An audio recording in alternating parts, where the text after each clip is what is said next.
What is up, y'all? It is Jerry from Team Unco Studios, back with another MPC Beats, very basic tutorial for you all using the MPC Beats software. And today we've got the MPC Studio MK2 with us. We're just kind of using it as a controller. It's not really part of the tutorial. The tutorial today is kind of more going to be focused on the software part of how to sample edit. So sample edit can be used in a number of different ways. We are applying it in one way, which is by chopping up our sample and being able to use it in different sections of our song. Okay, so if you gaze down onto my screen here, you'll notice I've already kind of got this little beat up here. We'll go ahead and just play some of the beat. It's nothing special, just okay. So we've got this little beat going here, all right? So in this program, which again, I'm doing these on stock stuff so you guys can follow along. So if you kind of just go to like Trap Soul here, which usually comes pretty standard with the MPC Beats stuff, and just go to that last kit, which is LS with U kit C, this will come up. And you guys can literally follow right along, you know. But for right now, I've got this kind of little beat worked out here, and I want this sample in my beat, but there's a couple of things going on with the sample that I want to change. So let's play the sample first. So here it is.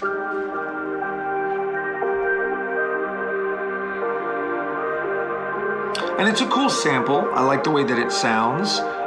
It sounds like it's gonna fit with the beat really good, but I want certain sections of the sample to be able to play and then stop, and I can play another section of the sample and kind of like rearrange them. It's kind of making it its own thing, right? So there's that. The second part is the sample is way too long. If it's like an 8-bar sample, and I've got, if you notice, 4 bars of beat here, right? Well, I can just duplicate this, you know, beat and make it 8 bars and then make the sample fit or whatever. But I kind of want to, you know, experiment a little bit on what I'm doing. So this is where sample edit comes in handy. So there's a couple of rules you need to know with sample edit when we do this, when we're chopping up our sample.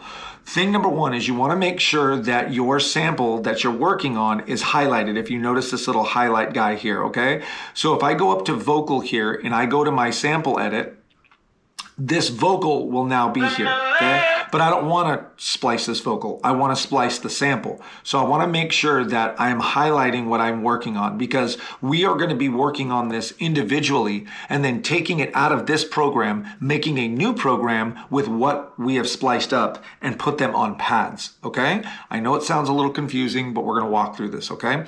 So first rule, make sure that whatever you are working on is highlighted. So I've got my, you know, little sample highlighted there, okay? Now, the next thing I'm gonna do is go to my sample edit, and I'm gonna go ahead and play the beat, but you will notice that the sample's not in there, right? So if there's a cursor here, why is the sample not playing along with this? I have it up here, right? Well, this audio file here, or transient, right, that it's showing of the sample, only plays when you push the actual sample itself with your mouse. So if I push and hold, now the sample plays, okay? But if I let it go, it stops. That's your first timeline right here, which is my beat. And now this is your sample that you're currently working on, okay? Super important so you don't get confused that they're kind of on 2 different timelines. That's because we're editing this sample in this program, all right? So I've got my sample here. Now, if you notice in this transient here, in this wave formation here, there's these little splits here, these kind of anomalies. I like to call them audio anomalies, right? Where you can see there's changes in the music there. These are important because this is most of the time where you're gonna make your sample splice so that everything sounds seamless. You know what I'm saying?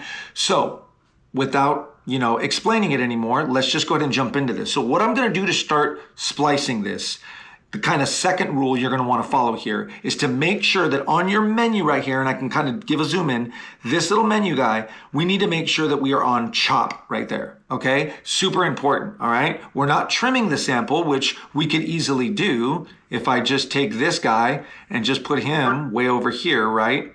Now you'll notice if I push this, the sample's only gonna play to there, right? So it's just gonna kind of repeat that. That's just kind of trimming the sample. I'm not trimming it, I wanna splice it up and chop it up, okay? So we're gonna go to that little chop function there, and you'll notice now we've got clear pads, and my A1 pad says add slice, okay? So what we're gonna do is go ahead and go into our overdub mode, okay, which is Shift R on your keyboard. You'll notice I'm in standby here. You're gonna hear 4 clicks. I got the BPM at 120 for this song, so it'll be pretty quick. And then we're gonna come in, and every time I push a pad, it's gonna make a splice mark, okay? So that's what's gonna be happening right now, all right? So I'll even hold up the MK2 here so you guys can kind of see it, all right? Here we go.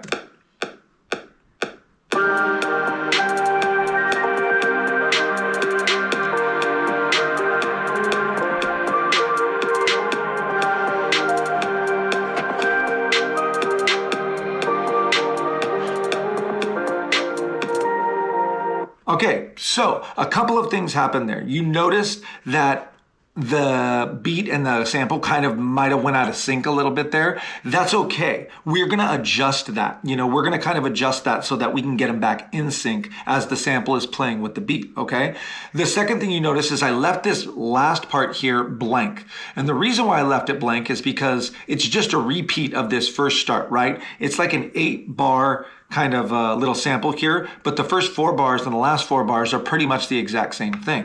So I just want to work with this kind of first section here, okay? So if I now go ahead and push my A1 pad, you'll notice that it's playing that very starting of the sample there, okay? And I've chopped it up. It's not continuing anymore, all right? Now, if I hit A2, it's that second part. So the cool part about this is I can now mix and match the different samples, right? Or the different chops in this sample.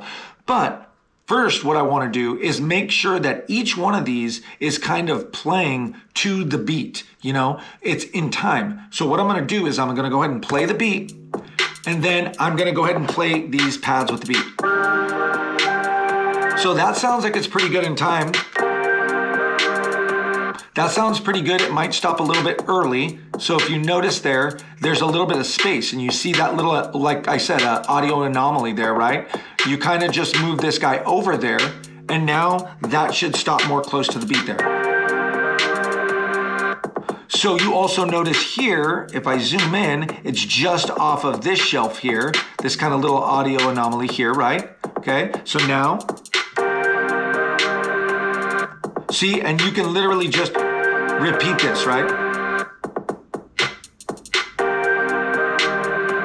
So that sounds cool, you know? You could just use that one section of that sample and just write a whole song with that if you wanted to, you know? And take some other sections of different samples and make up your own song, you know? So that's basically how we kind of chop the sample up. Now, once we get to this point and we're ready and everything looks pretty good, we'll check this last pad here. Whoops, that's not what I wanted to do, okay?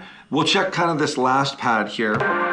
Okay, so it seems like just on this last part here, we want to be able to kind of move this guy over a little bit and match this guy up with this guy here also too. You can see where that little peak is there. So now, so it sounds like it'll sync up with the first pad now. So let's go this pad here.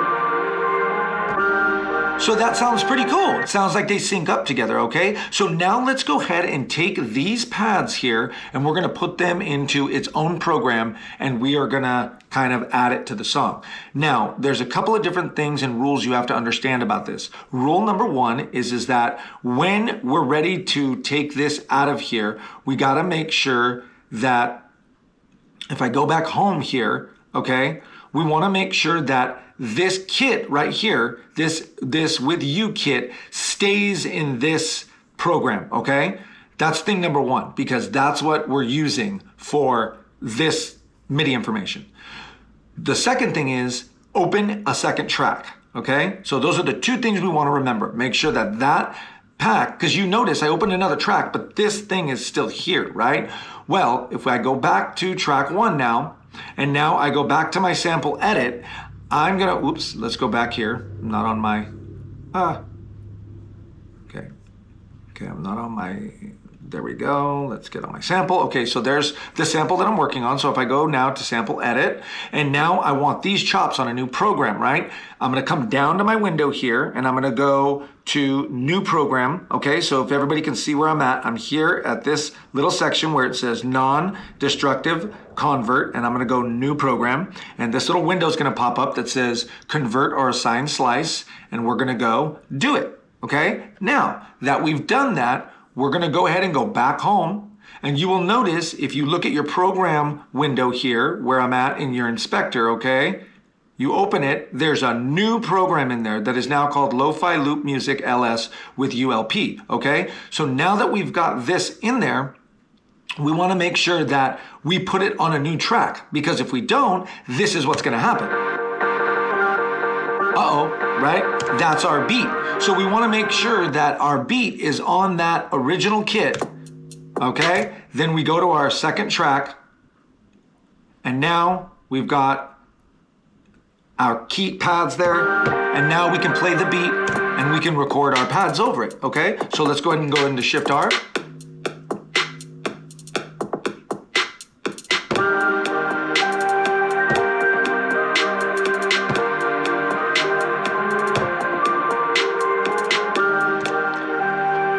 All right, and it looks like one was just a little bit off here, so we'll move it back. Whoops.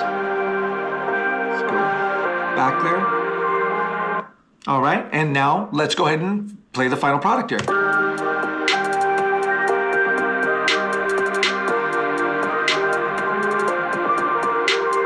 All right, and some of these samples, you can move them around. So let's say this sample, I want it to be the first sample. Let's go ahead and try that and see what it sounds like.